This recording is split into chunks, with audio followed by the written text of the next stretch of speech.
What's going on YouTube? Welcome back to another video. As I'm sure most of you are aware, Joe Biden was sworn in as the 46th President of the United States, and former Senator Kamala Harris made history as the first ever woman, African American, and South Asian American to become the Vice President. We did it, Joe.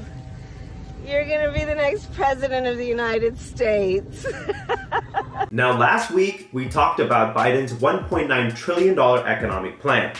And on his first day, right after the inauguration ceremony, Biden went straight to business. He fired off a handful of executive orders. So in this video, let's go over some general highlights, and in the second half, we'll dig deeper into the Keystone XL Pipeline issue. So go ahead and grab your coffee, and let's get started. Containing COVID. In an executive order, Biden mandated mask wearing and physical distancing in federal buildings, on federal land, by all federal employees. He also halted former President Trump's efforts to leave the World Health Organization. Containing the economic fallout from COVID. Biden extended the federal freeze on evictions and asked relevant agencies to do the same for foreclosures on federally guaranteed mortgages. Americans with student debt will also won't have to pay principal or interest through the end of September. Now, some in Biden's Democratic Party want him to erase up to $50,000 per person in student debt, but Biden's team has maintained a goal of canceling up to $10,000. Reversing Trump's policies on immigration. The president ordered an end to the construction of the border wall, while the administration studies its legal status. And he also called on Congress to defend the Dreamers program for undocumented Americans.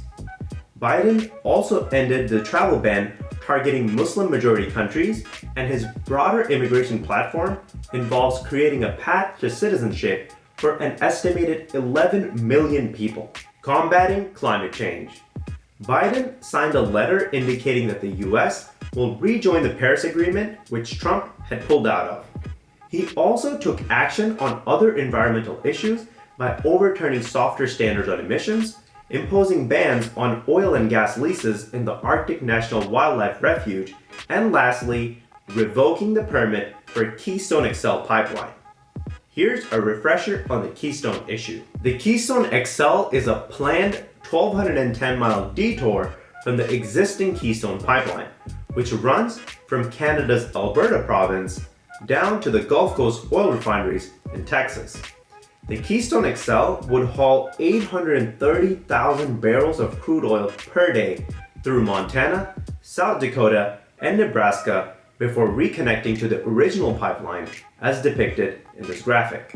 Keystone XL has been in the works for over 15 years, but faced numerous delays and legal setbacks, including former President Obama's 2015 rejection of its permit application. So why the controversy?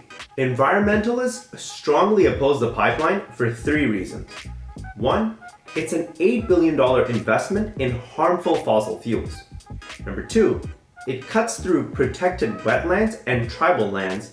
And number three, the pipeline carries a specific type of crude oil from Alberta's oil sands, which is more corrosive and creates more pollution than usual.